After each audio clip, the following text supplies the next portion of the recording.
Okay, so now we have question time. So, yeah. Yeah. Do you what do you use for muffling your drums when you're playing live and in the studio? I heard that one before too. Basically, I don't use much muffling at all.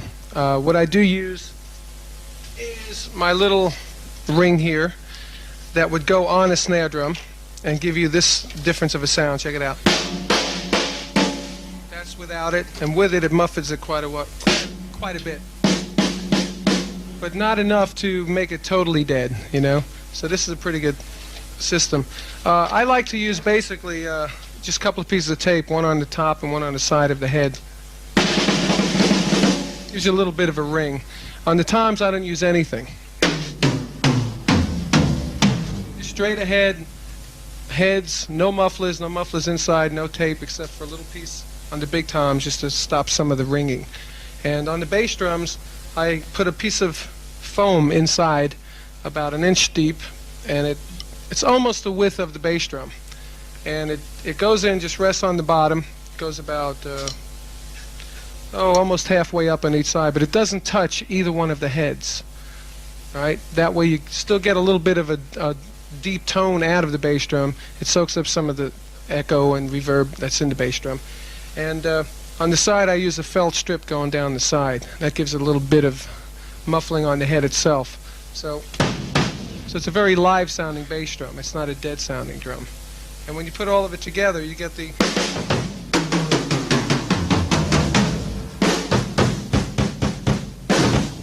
And it's a very live drum sound. Now, in the recording studio, I do this as well. And live, we do it. We also use the EA mic setup that I have inside for the live situation. Just mix them up with the overheads, and you get some real cool sounds. Okay? Okay, let's do one more question in this segment. Carmine, did you ever play jazz or big band? Jazz or big band? Did I ever play that? I did when I was a kid. When I was probably a teenager. I used to play weddings, bar mitzvahs, jazz gigs, big band gigs, bossa novas, you know, the whole bit. So when I was studying, I played and did all that.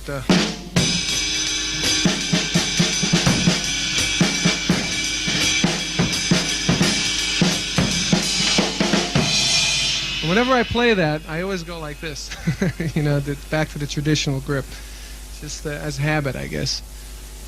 But I used to play it quite a bit, actually.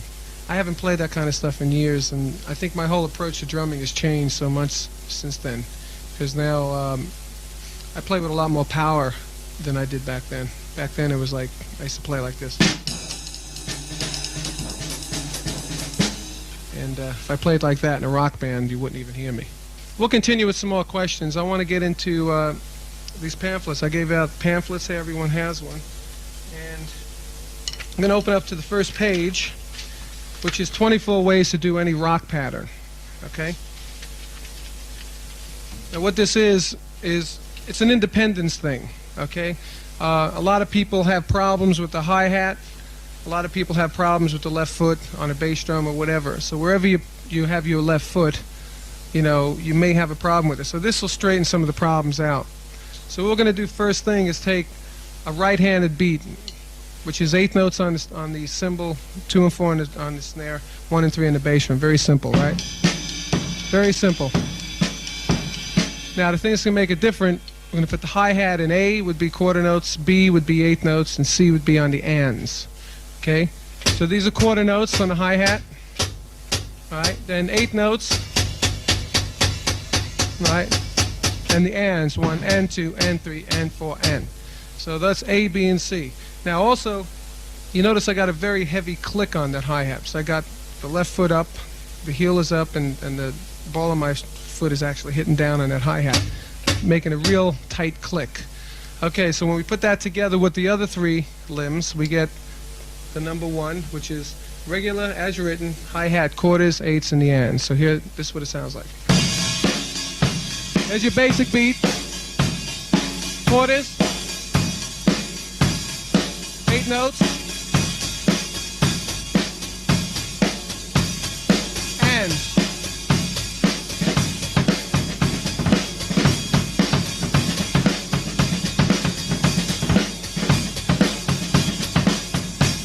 Okay, so when you do those 3 ways, you're going to see like your whole feel is going to change every time you change the hi-hat, you know? And it's something that is a natural thing. It'll develop as you go through books. Now, what we did when I had a studio is we went through like anyone's rock book, my book or somebody else's book, doesn't matter really. You can go through the whole book 24 different ways. So you really end up getting your money's worth out of whatever book you buy. Okay, so that's the first 3 ways. Second 3 ways is you reverse it. You put your left hand on the cymbal, right hand on the snare. 3 ways with the hi-hat. So you get this. 8 notes.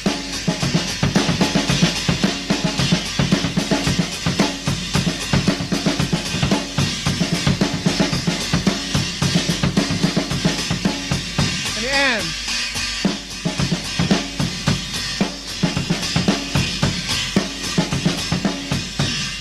Okay, so that's 3 ways forwards, 3 ways backwards. It's already 6 ways. So you see how quick it builds up.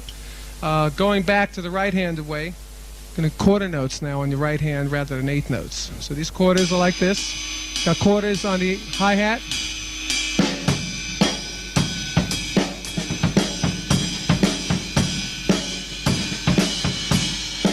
Eight notes.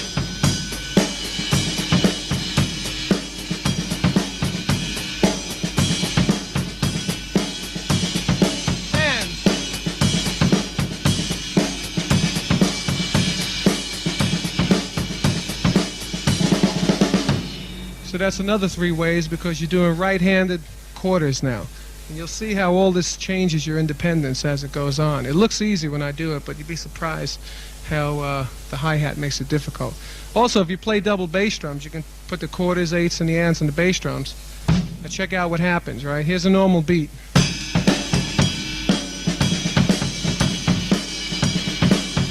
Now I'll put the quarters on the bass drum, left bass drum.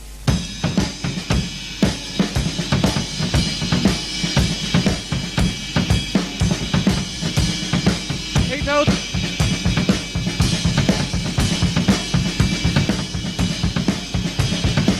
And the end.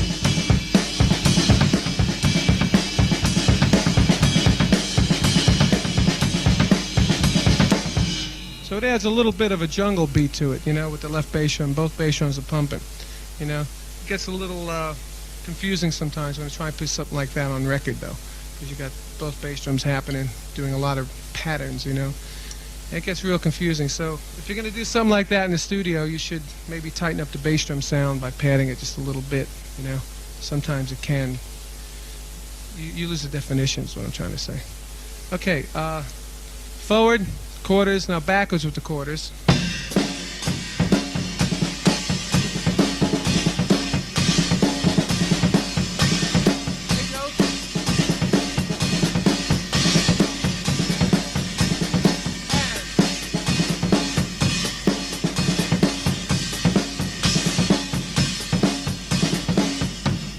Okay, so that's forwards 3 ways, backwards 3 ways. It brings us up to 12 ways now.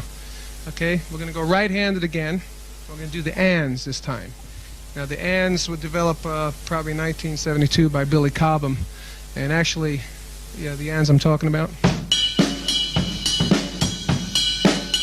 Those things.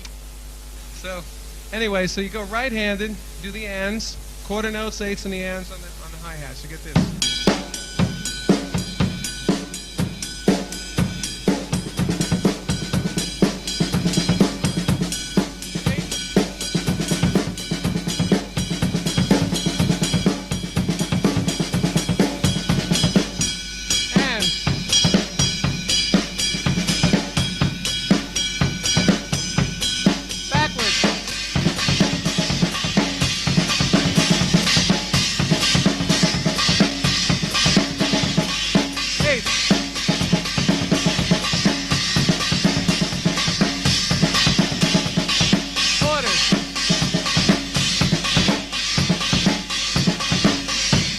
Okay, forwards, backwards, that's 6 more ways, brings us up to 18. You see how quick it builds. Let's see, how many ways we got left here? And, oh yeah, now we got a fun one. The E and the and put together. Now the E is a 16-note phrase. You get 1 E ender, 2 E ender, 3 E ender, 4 E ender, right? So we're going to take the E and the and of that. 1 E and, 2 E and, 3 E and, 4 E and, E and, 2 E and, 3 E and, 4 E and. So it's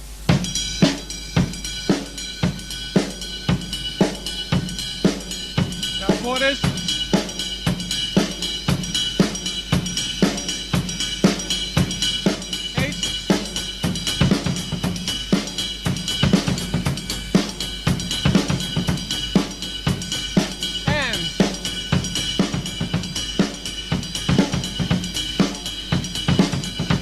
Now, an interesting thing you could do, you do a forwards, backwards, but also you can do it on the hi-hat, right? Say you take the hi-hat and you do eighth notes, and you take the E and put it on the hi-hat. So you'll get certain things that happen automatically. They're mathematically possible, okay? All different things. Check it out. You can do this. Eighth notes. Take the E and the and, right?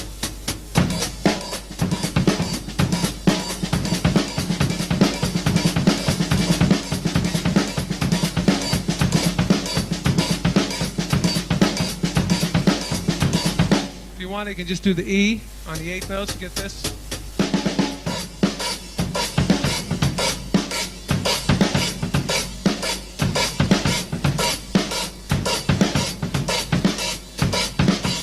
Now these are automatic. You don't have to worry about saying, well, how am I going to do this? If you put the E on the hi-hat, put the hi-hat on eighth notes, it'll happen every time because it's mathematical. Okay, so those are basically 24 ways to do forward and backwards. You could also do things like take the old jazz rhythm, like right, double time it, put the hi-hat in, quarters, eighths, and the ands. You get this.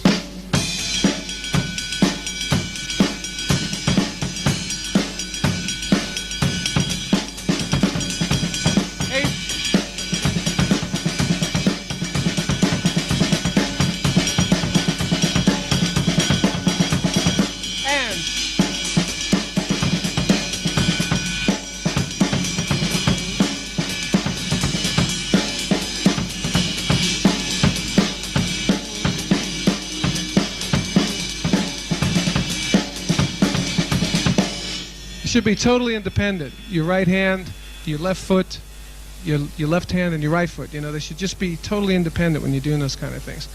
So other variations of it, right? You got the E, you got the jazz beat. Okay, any more questions? Yeah, Carmine. I've been studying from your realistic rock book. I was wondering if you had any other books out. Funny you should say that. I just happen to have all my books hanging around on the wall, being punished.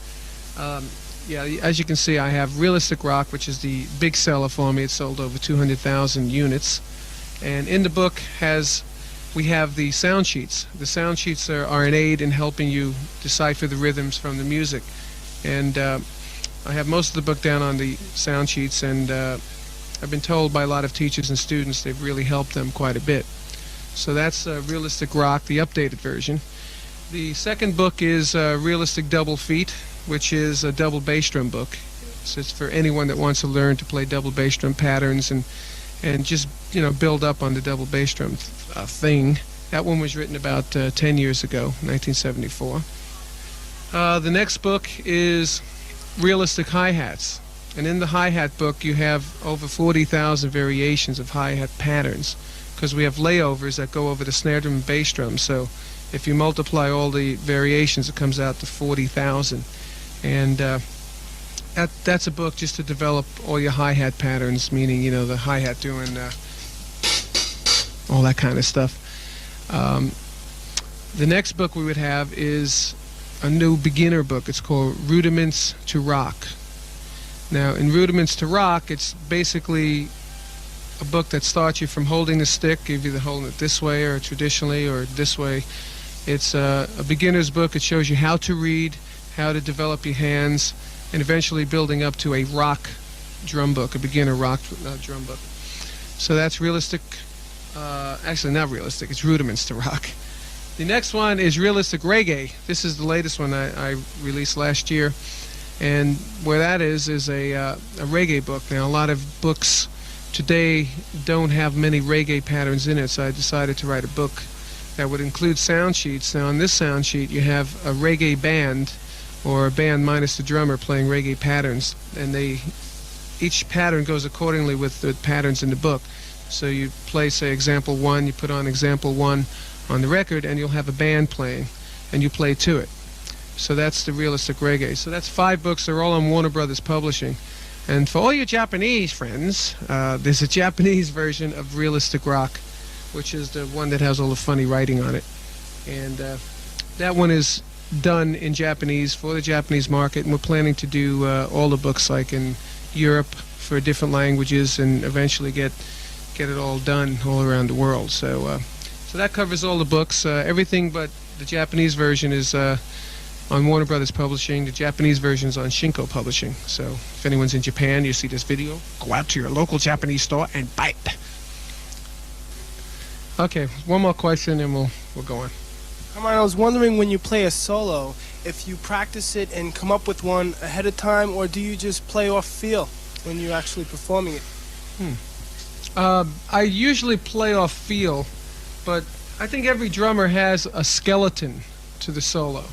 Like at the beginning of the clinic, we did that song that had the riff that went boom ch bum bum ch dum boom boom boom ch bum bum ch dum, right? So I took that and sort of used that as the melody for the solo, right? So you go like.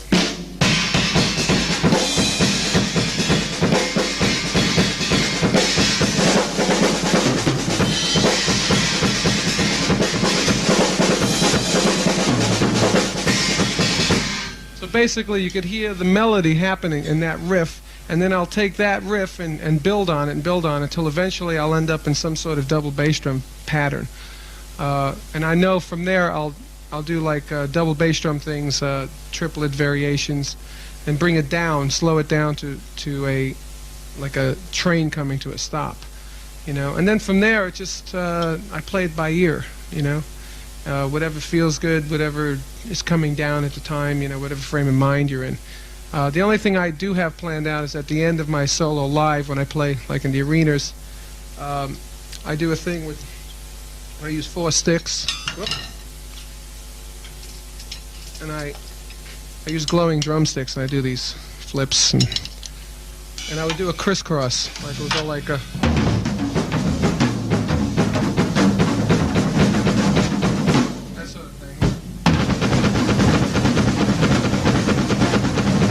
That's planned out. I also have a chant thing that I work on where I get the audience chanting with me, you know. And those things are worked out, but everything in between, the basic theatrics are worked out, let's put it that way, and everything in between is like whatever happens.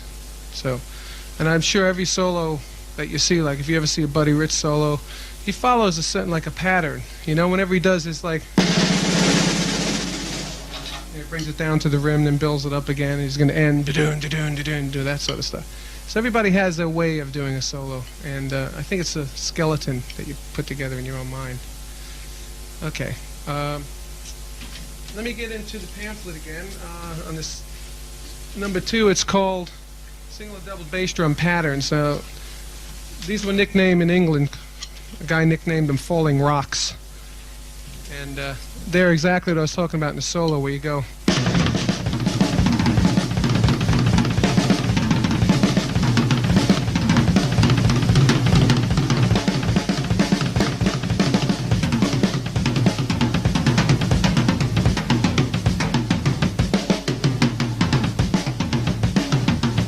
All those variations, right?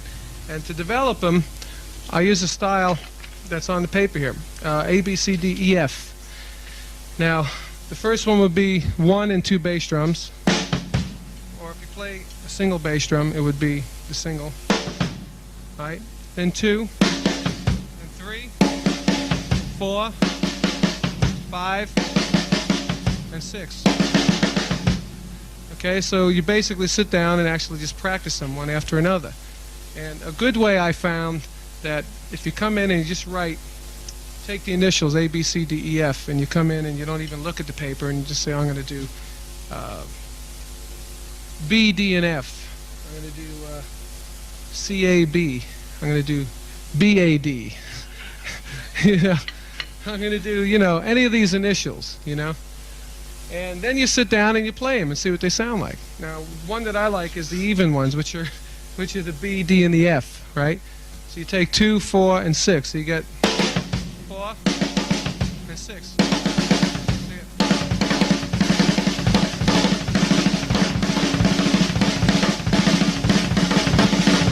All right, and then you put them all over the drums. And you go like.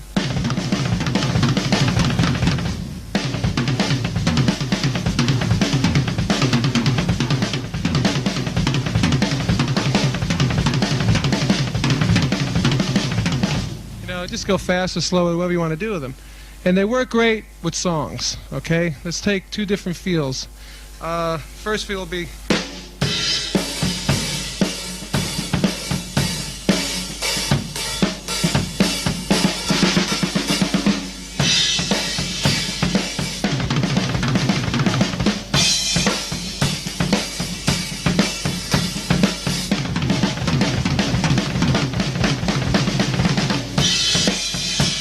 And that's one feel. They also work great in an up-tempo boogie. Like.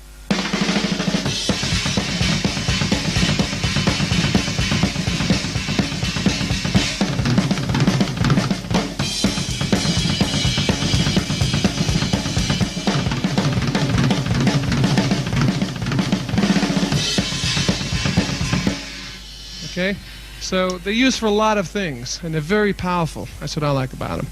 And you know, originally they were based off this thing.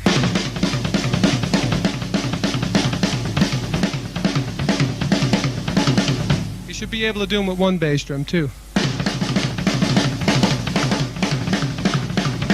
You don't want to get stuck doing everything with 2 bass drums and you try and do it with 1. You can't do it anymore. You know, it's a bad habit people get into. So these we call the falling rocks, and they definitely work. They definitely work. One of my favorites. I do them all the time, actually. Okay, we have any more questions? Do you take the time now to just sit down and practice? You know, put time aside just for practicing purposes? Sometimes I do. Do I take the time out to sit down and practice? I try to. I've been working on it. It was in Gary Chevke's book. Steve Smith turned me on to it, and I've been trying to take the time to work on it, and it varies in my career, you know, what's going on. You know, when we're recording or rehearsing and you have a pretty hectic schedule, it's pretty hard to sit down and try and practice. So I always try and practice whenever I can. When I go on the road, I always take a couple of books and a pad and sticks, and I practice in the rooms, you know, when I do. And when I go on the road, I always take a couple of books and a pad and sticks, and I practice in the rooms, you know, when I do get a chance. But it's very rough, so I would advise, before you guys make it, practice a lot. Because when you really get up there, it's very hard to practice. You know, it's like, you know, it's probably one of the most difficult things to do once you get your career going, is to keep in a practice syndrome, you know. Okay, we have another one? Could you name some of your main influences? Talk about them yes, a bit. Sure. Let me see. My main influence has got to be Buddy Rich and Gene Krupa have got to be the top of the list. So when I was growing up, there weren't any rock drummers, you know. The rock drummers I knew were going like this. And, you know, that wasn't very hard and difficult, and so I used to have to look to the jazz big band players. So Buddy Rich and Gene Krupa are on the top of my list. Philly Joe Jones, Chico Hamilton, probably guys. Do you hear of these people? Chico Hamilton? Okay. Max Roach. I think Max Roach was he was the originator of all this. He used to go. All that kind of stuff. And who else was up there? Then as I started playing more and more and rock started coming in, you know, guys like, probably a lot of guys you listen to. Ginger Baker, Billy Cobham, Lenny White, Tony Williams. They all had an influence on me. Louis Bellson, who's another great. Joe Morello, I mean, fantastic drummer. Have you ever seen Joe Morello play? Anybody? He has got a left hand that just won't stop. Amazing left hand. So I just took all those influences and put it together, into a big band rock style. My teacher used to tell me to always play powerful, and I just used that concept and put it towards rock. I flipped the sticks over, and just beat the hell out of my drums all the time. So those are my main influences. Okay, I'm going to go to number 3 on the back of the pamphlet. And these are paradiddle, polyrhythms we call these. Now what they are is you take a basic paradiddle, which is this. The right, left, right, left, left, right?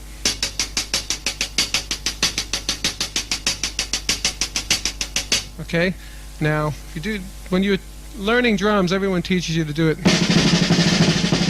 like that, real straight ahead and all that. But what I'm going to do is do it right hand on the cymbal, or another hi-hat, whatever you got. All right, left hand on the snare drum playing the 2 and 4 backbeat at the same time. So you get left, right, left, left.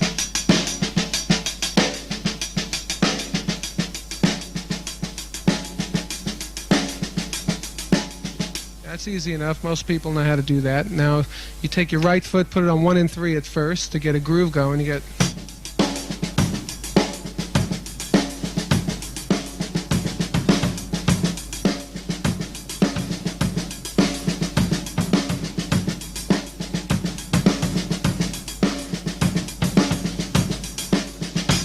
I was jazzing it up a little bit, as my old music teacher used to tell me. And basically, you're going to build up to the right foot following the right hand, okay? Which goes like this.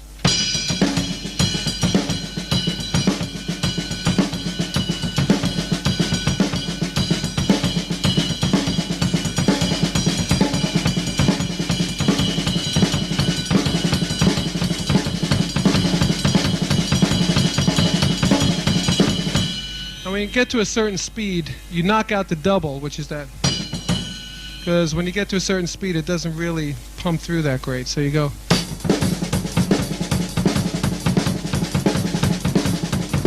Right? And it's the kind of things that Cobham does and Lenny White and all that, and they build up on that, right? So now what we're going to do is you take that pattern and you put your hi-hat in there going quarters, eighths, and the ands, like we did before. So you get the quarters here.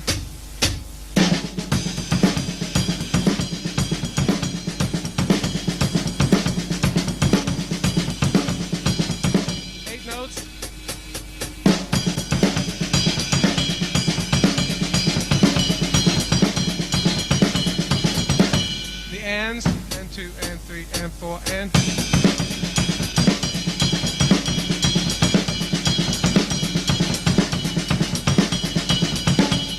okay, so that's the first one. If you want to get hairy, you can do it backwards.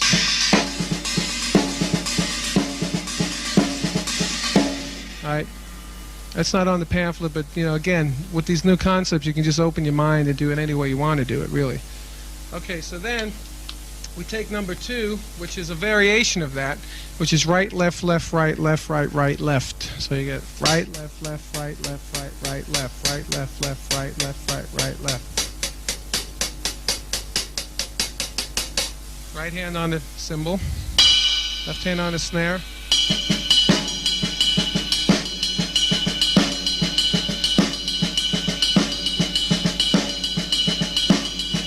Bass drum.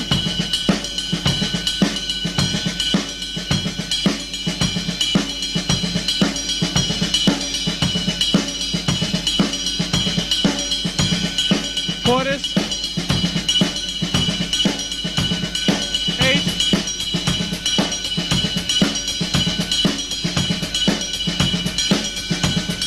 and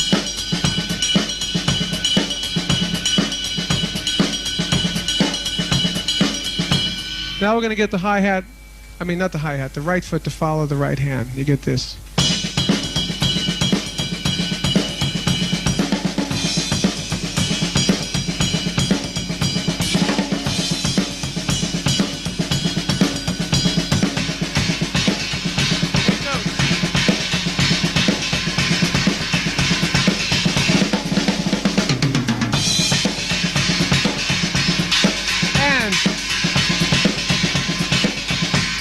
Now we're going to make a combination of number 1 and number 2, right? Which is the first one and the second one. 1, 2.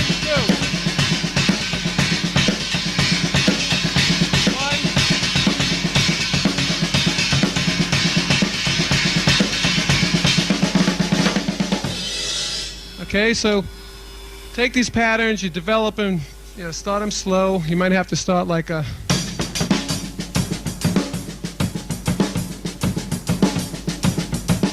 They should be spaced properly so it grooves. These are instant grooves, these patterns, Another way to do it is take your right foot and put like a dotted 8 and 16 feel. All right, you get dotted 8 and 16.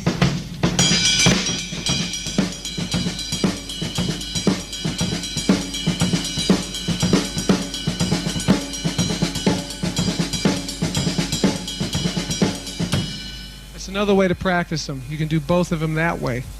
And the last way to do it, which I like, is take your right hand, put it on this hi-hat if you have one or a cymbal, and the left hand on this hi-hat here. And you go, come back for the backbeat of 2 and 4, and you get this.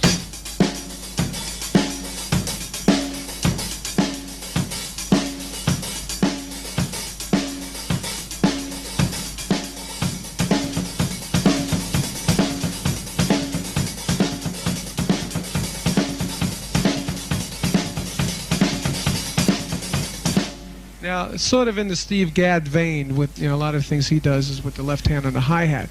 So if you do this, bring your hi-hat up in quarter notes or 8 notes and watch what happens.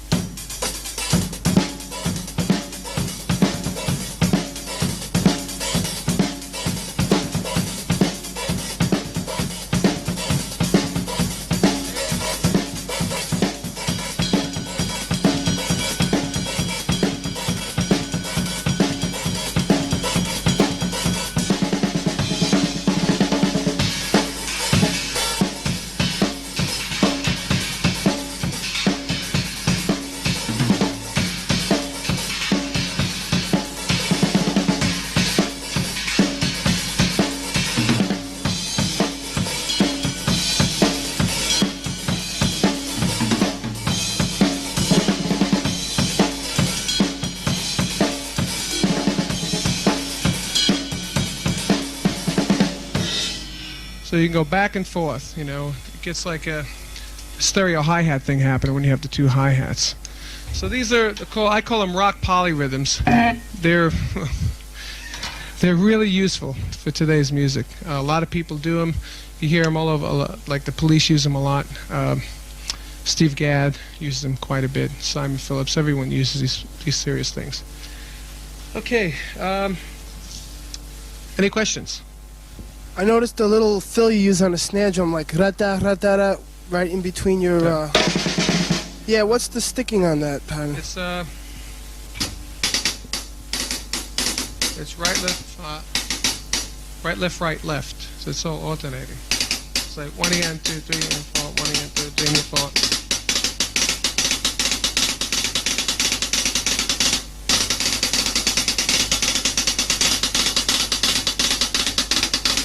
So that's basically it.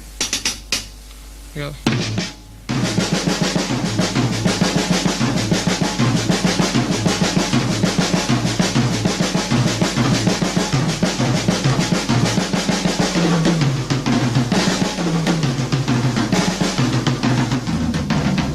Use them all over the kit as well. Yeah. Do you start them ever with the left hand? Excuse me? Do you start them ever with the left hand? No, I never do. I come on like a...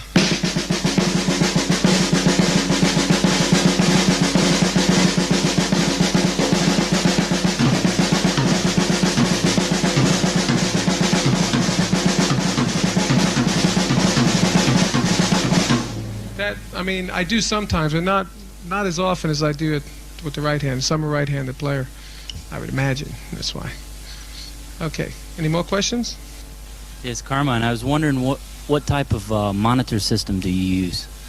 Oh, I use on stage. I use a PV monitor system, which consists of a top what is it, cabinet that has a three-way system in it with 12s and mid-range and a horn, and two bottom cabinets with 18s in it. I have a new 24-channel board, and that's coming. So that's why I said it. I have a new 24-channel board with 2,400 watts to deafen myself with, and that's basically what I use as a monitor system out on the road. Any more questions? Carmine, I noticed you use some pretty beefy sticks. What kind of sticks are those? These are beefy sticks. They're the Carmine. No, actually, these are my own stick called the Carmine Appice stick on Regal tip. And the good thing about the stick, it has two ends, right? A regular plastic tip, and on the butt end we have another tip because I always play with the butt ends. So when you play with the butt ends, you usually lose bounce. So by having the tip on the butt end, it gives you more bounce. So that's my stick by Regal. What duties does your roadie have other than setting up and breaking down your drum set? And is there anything that you tell him? Oh, what duties does a roadie have? God, everything. The roadie keeps everything together. He changes the heads, knows how you tune your drums. He cleans the drums, makes sure that everything's in running order. If things are breaking, he changes them. He's in charge of basically keeping the whole drum set running while we're on the road and while we're doing things, if we're in the studio and all that, so that the drummer doesn't have to think about doing that as well as playing, Is he backing you up while you're playing live? Is he there? Yeah, they back you up when you're playing live. They're like behind you. If there's something breaks, you signal them. If you need more or less in the monitor mix, he'll, bring that out for you. He'll go tell whoever he's got to tell to bring it out, So, yeah, another question. Yeah, could you demonstrate some odd time signatures, say 7/8 and 9/8? Sure, that's the one I was looking. Either one would be fine. Okay. All right, 7/8 or 9/8. We'll probably do a little of both. The way I approached 7/8, a lot of people approach it as like taking a measure of 3 and a measure of 4. I like to just take it 7 across, so you go like 1, 2, 3, 4, 5, 6, 7, 1, 2, 3, 4, 5, 6, 7, 1, 2, 3, 4, 5, 6, 7. And basically, what you got to do is get that count into your head, so it's a feel rather than just a count. And you do that by, just wherever you are. If you're in your car, you can go 1, 2, 3, 4, 5, 6, 7, 1, 2, 3, 4, 5, 6, 7. Press on the gas and watch your car go like that in 7, That's what I used to do, seriously. And what you do is just beat your head to death on that feel. So eventually when you sit on the drums, you don't have to worry about counting it, because you've counted it for days now, So, and a bar of 7, the way I play it with a backbeat, looks like a bar of 4 with the last 8th note taken off. So what I would do is go 1, 2, 3, 4, 5, 6, 7, 1, 2, 3, 4, 5, 6, 7, 1, 2, 3, 4, 5, 6, 7, 1, 2, 3, 4. All right, so that's your basic. So if you keep that in your head, then build on it.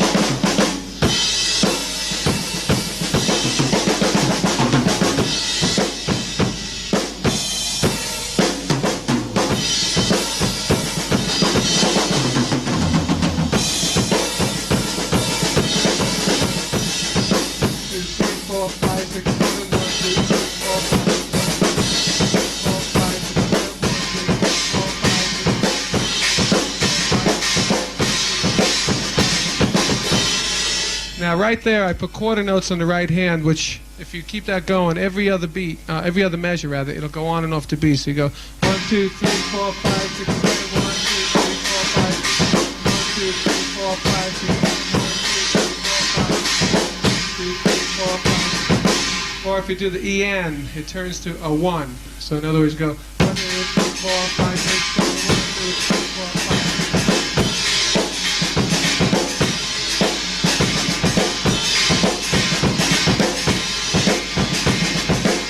These are little things you can do with the 7. So what I'm going to do now, I'm going to get the guys to play along with me. We're going to do some jamming in 7 so you can feel it out, see how it goes, okay?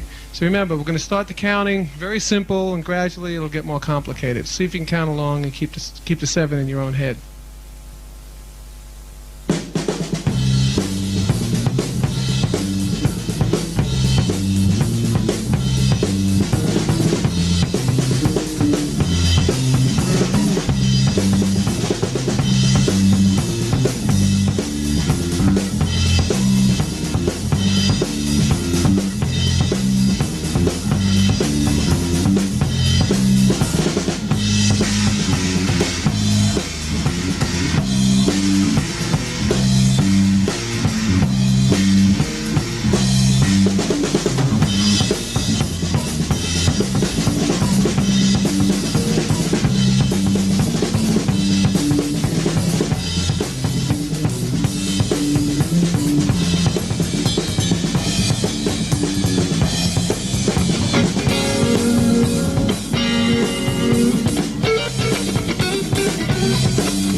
Okay, as you can see, once you get used to a 7, you know, it's just like playing 4/4. You know, you can do all the mad fills and, you know, throw in some out-of-time fills, and you just got to know where the 1 is, you know, in your head.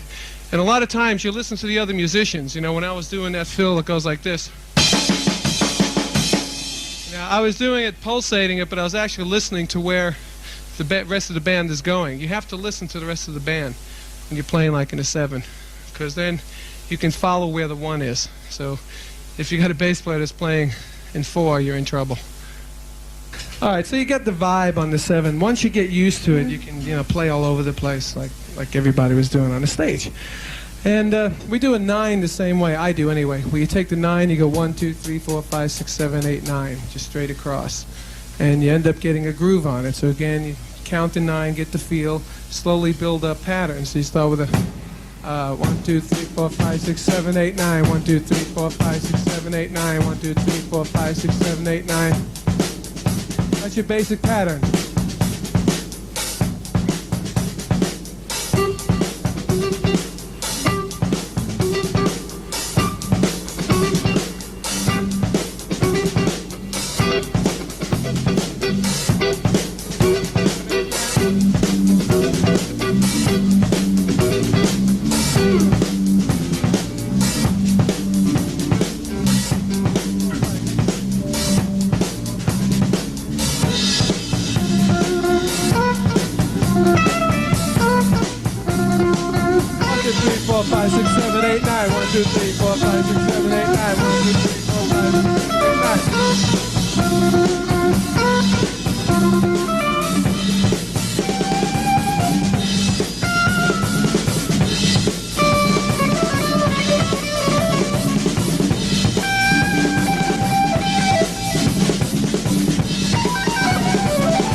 Okay, so there you have 7/8, you have 9/8.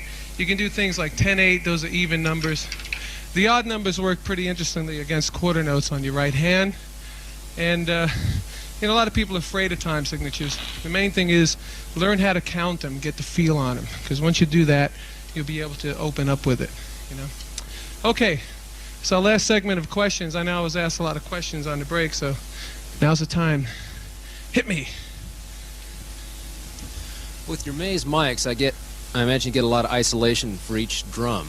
And what kind of different sound effect things can you do with that? Or what are you thinking about working on? What kind of sound effects can you do with the EA mics? Yeah. Well, you can do a couple of things. Number one, you get, like you said, individual isolation on each tom. Excuse me. You can also trigger different electronic things with it. You can trigger a Simmons. You can trigger Syndrome.